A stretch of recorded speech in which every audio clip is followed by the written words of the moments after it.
মৰমৰ ছাত্ৰ ছাত্ৰীসকল আজি আলোচনা কৰিম ক্লাছ 3 বছৰিকা পৰীক্ষাৰ গণিতৰ প্ৰশ্নসমূহৰ প্ৰশ্ন। 1 নম্বৰ প্ৰশ্ন দিছে উত্তৰ লিখা 30 পূৰণ কিমান আছে 800 এইটো পূৰণ কৰিলে কিমান হ'ব তোমালোকে এনে পূৰণ কৰিবা 3 8 গুণ কিমান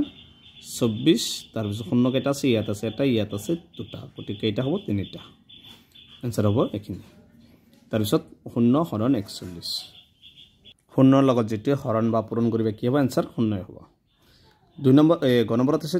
2 পূৰণ 3 পূৰণ 4 পূৰণ 5 কিমান হ'ব 2 3 গুণ 6 6 4 গুণ 24 24 ৰ লগত 5 পূৰণ 5 4 গুণ 20 5 2 গুণ 10 10 2 12 কিমান হ'ব 120 তাৰ পিছত কৈছে 12 ভাগৰ 7 ভগ্নাংশটো লব লিখা মানে তোমালোকে জানাই তো হৰৰ তলৰটো হৰ আৰু ওপৰটো লব গতিকে লবটো লিখিব দিছে आंसरটো কিমান হ'ব লব 7 তাৰ পিছত কিতাপৰ পৰা এইটো সোঙাৰ জাতি কেইটাটো লিখিবা তাৰ পিছত ৰেখাখণ্ড কাক বলে তাৰ পিছত এটি ফেল আছে 15 * 35 + 42 আৰু এফাল আছে 15 * 35 প্লাস খালি ঠাই দিছে 42 ইয়াত কোনটো সংখ্যা নাই চাবা 15 আছে মানে 15 লগত ইয়াত 35 পূৰণ 42 পূৰণ নেকা ব্ৰেকেট তাৰ ইয়াত কি হ'ব 15 2018 চনটো লিপিয়েৰ হয় নে নহয় লিখিব লাগে 6 নম্বৰ 1000 টকা হ'বলৈ 500 টকীয়া নোট কেইখন লাগিব দুখন লাগিব 18 পৰা 3 কিমান বাৰ বিয়োগ কৰিব পাৰি 18 পৰা 3 টো কিমান বাৰ বিয়োগ কৰিব পাৰি 300 গুণ কিমান 18 6 বাৰ হ'ব খালি ঠাই পূৰ কৰা ঘনকৰ চুক কেইটা 90 দিনত কেইমাহ 90 দিনত কেইমাহ হ'ব 3 মাহ আৰু তাৰ পিছত 93.08 টকাত কিমান পইচা হ'ব তোমালোকে এনে খালি দশমিকটো উঠাই দিবা 9 পইচা 50 পইচাৰ মুদ্ৰা 4টা কেই টকা হ'ব মনত ৰাখিব 50 পইচাৰ মুদ্ৰা দুটা হয় 1 টকা আৰু 4টা হলে কেই টকা হ'ব 2 টকা হ'ব আয়তৰ বাহুবৰ কি দেশ বাহুবৰ সমান আয়তৰ প্ৰতিটো বাহুবৰ কি সমান তাৰ পিছত এটু কিবিলাক দিছে 3 নম্বৰ তলৰ ভগ্নাংশ বৰ দশমিকত লিখাটো একদম সহজ 8 আছে ওপৰৰ সংখ্যাটো লিখিবা 8 তলত শূন্য কেইটা আছে এটা মানে এক ঘৰ আগত দশমিক দিবা সেম এটো ওপৰটো লিখি লবা তলত শূন্য দুটা মানে 2 ঘৰ আগত দশমিক আগতে এটা 0 দিব পাৰিবা 6 আছে 6 লিখিবা ওপৰটো 2 ঘৰ আগত দশমিক এটা এক ঘৰ আছে এটা শূন্য দিব লাগিব তাৰ পিছত দশমিক দিবা এটাৰ आंसर হৈ গল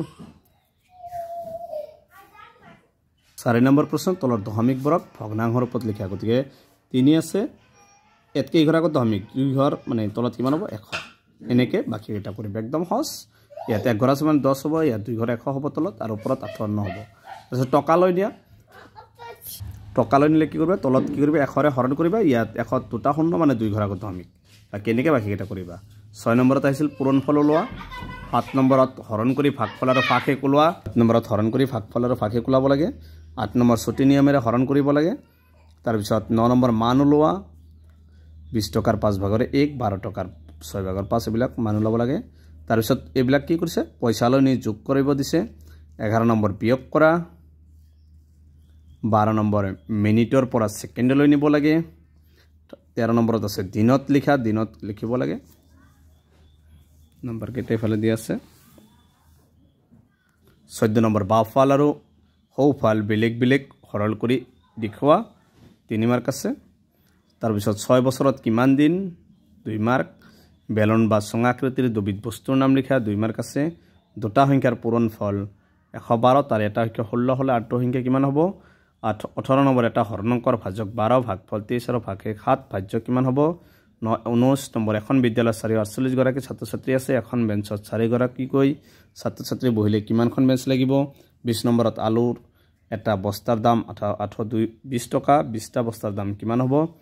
2021 নম্বৰ 2016 চনৰ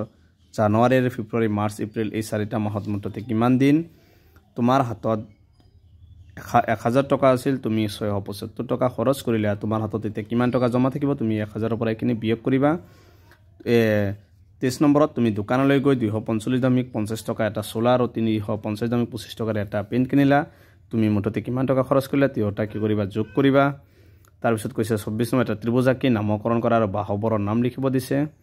তাৰ পিছত 25 নম্বৰ তোমাৰ শ্ৰেণীৰ ছাত্ৰ ছাত্ৰীসকলৰ প্ৰিয় খাদ্য এনে ধৰণৰ খাদ্য দি আছে চকলেট চিপছ আইসক্ৰীম বিস্কুট ছাত্ৰ ছাত্ৰীৰ সংখ্যাও দি আছে